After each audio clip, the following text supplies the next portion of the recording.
पूरी दुनिया में सबसे ज्यादा पसंदीदा टाइम फ्रेम अगर कुछ होगा तो वो है 5 मिनट का। 5 मिनट इसलिए क्योंकि पूरे मोमेंटम को समझने के लिए सपोर्ट लॉस, सपोर्ट, रेजिस्टेंस, इन सारी चीजों को अच्छे से समझने के लिए 5 मिनट का टाइम फ्रेम एक बहुत आइडल माना जाता है। बहुत सारे लोग इस स्ट्रेटेजी को कैंडल्स के रूप में देखते हैं कि अगर पहला कैंडल में अगर ब्रेकआउट होता है तो बाय कर लेंगे और पहले कैंडल पे ब्रेकडाउन होता हो तो सेल कर देंगे।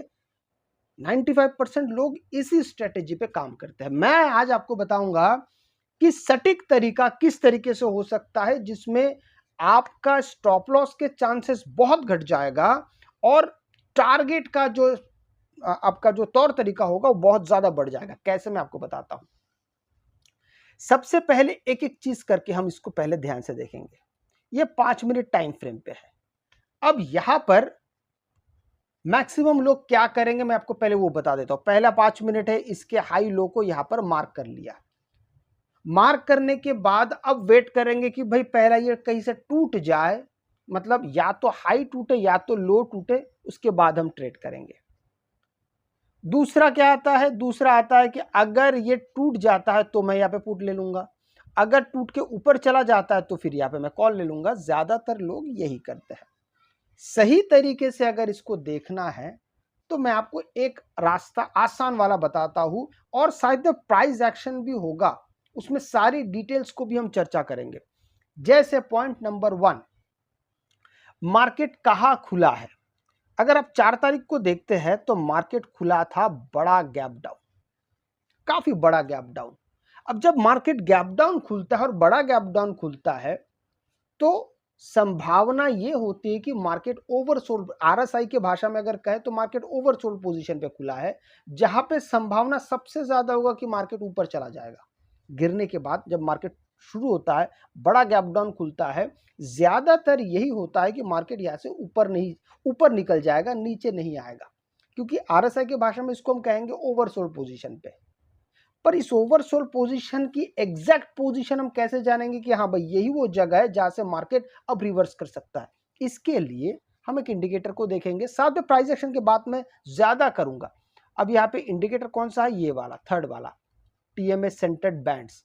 ध्यान से सुनिए, सिर्फ इंडिकेटर की बात हम नहीं कर रहे हैं, हम पूरी तरीके से मार्केट को समझने की कोशिश कर रहे हैं और उसके बाद ही एंट्री के बारे में बात करेंगे। यहाँ पर इसके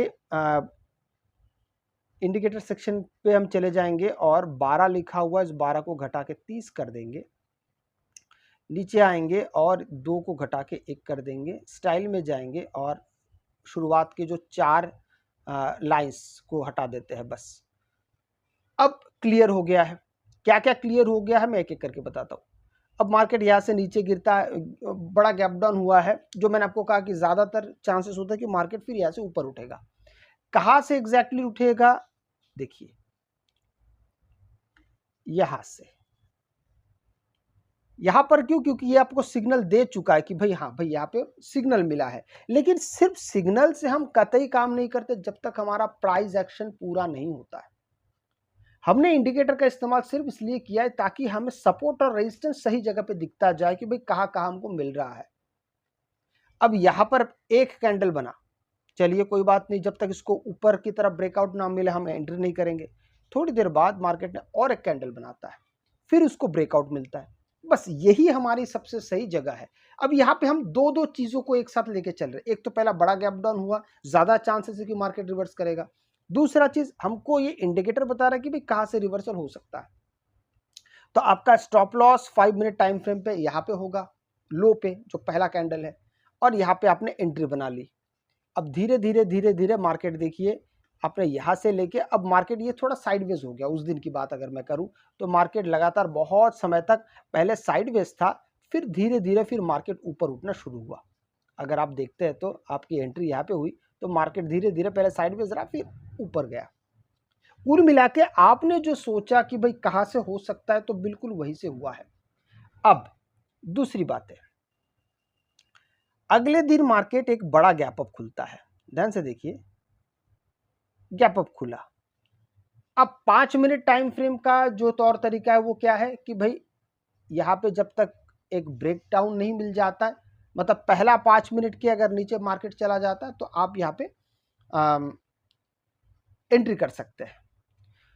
अब आप जैसे ही यहाँ पे एंट्री करते हैं तो अगला ही कैंडल एक ग्रीन कैंडल बनता है। अगर आप थोड़ा सा इसको ध्यान से देखते हैं तो यहाँ पे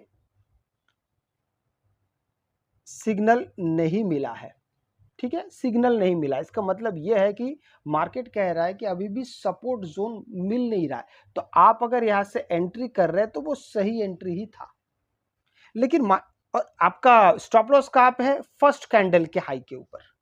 तो इसलिए आपका स्टॉप लॉस हिट हुआ, आप वेट करें, आप बिल्कुल आप सही जा रहे हैं उसमें। पर थोड़ी देर बाद क्या होता है कि आपको यहाँ पे फिर एक और कैंडल दिखता है। थोड़ी देर बाद मार्केट ऊपर जाता है, दोबारा नीचे आता है, एक कैंडल और बनता है कि आपको यहाँ पे दिखता है कि एक बड़ा यहाँ पे कैंडल बना है जिसके नीचे सिग्नल भी है कि यहाँ पे सपोर्ट मिला है और ब्रेकआउट भी मिल गया है। तो ये वो समय है जहाँ पे आपको यहाँ से फिर एग्जिट कर देना चाहिए, क्योंकि आपका भले स्टॉप लॉस हिट नहीं हुआ है, लेकिन इंडिकेटर आपको ये कह रहा है कि भाई देखिए यहाँ पे स्ट्रॉन्ग सपोर्ट मार्केट को मिल रहा है, संभावना है कि मार्केट यहाँ से रिवर्स हो जाए, संभावना है। तो फिर आप यहाँ से अपने तौर तरीके को ले लेते हैं। अब देखिए यहाँ से अगर आप एंट्री करते हैं तो आपका स्टॉप लॉस यहाँ पे है। अब इसके नीचे जब तक दो कैंडल क्लोज नहीं करता, मैं आपको बार बार कहता हूँ, तो मार्केट यहाँ पे साइडवेज हुआ और फाइनली फिर यहाँ से बूम करके ऊपर चला गया। अब अगर आप यही सोचते कि भाई मैंने तो पुट लेके रखा है और अगर मैं मान लेता हूं कि ये इंडिकेटर अगर मैं इस्तेमाल नहीं करता हूं, तो आप वेट करते, क्योंकि आपने पुट ले रखा है और मार्केट थोड़ी देर बाद भले आपका यहाँ पे बहुत देर तक आपका यहाँ पे हिट नहीं हुआ स्टॉप लॉस, लेकिन फिर मार्केट एकदम से ऊपर चला जाता है, तब जाके हिट होता है। मतलब इतने देर में, शुरुआत के इतने घंटों में, लगभग 1-2 बजे तक अगर आप यहाँ पे होल्ड करके बैठे हैं, वो भी लॉस में, तो प्रीमियम तो और जल्दी जल्दी घटता जाएगा। तो इस हिसाब से आपको अगर अब थोड़ा सा विचार करके अगर आप देखते हैं तो चीज़ें आपके लिए ज़्यादा बेहतर हो जाता है। देखिए इंडिकेटर का इस्तेमाल कभी भी हम एंट्री एग्जिट के लिए नहीं अभी यहाँ पर कर रहे हैं। इस स्ट्रेटेजी पे हम यहाँ पे देख रहे हैं कि हमारे 5 मिनट टाइम फ्रेम पे क्या हम बेहतर तरीके से मार्केट को एनालाइज करके एंट्री बना सकते हैं।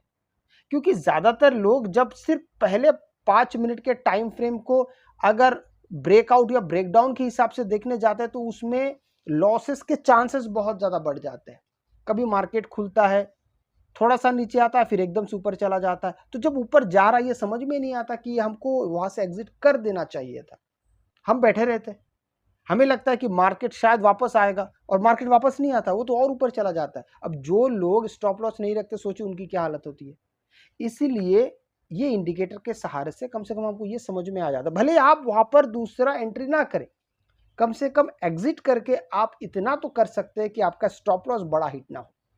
और मार्केट में सर्वाइव करने का सबसे मूल मंत्र यही है कि आपको अपने स्टॉप लॉस को छोटे से छोटा रखना और मार्केट में सर्वाइव करना है। अगर आपको वीडियो अच्छा लगे तो लाइक शेयर सब्सक्राइब जरूर कीजिएगा। आपसे मैं अगले वीडियो में मिलता हूं, तब तक के लिए जय हिंद।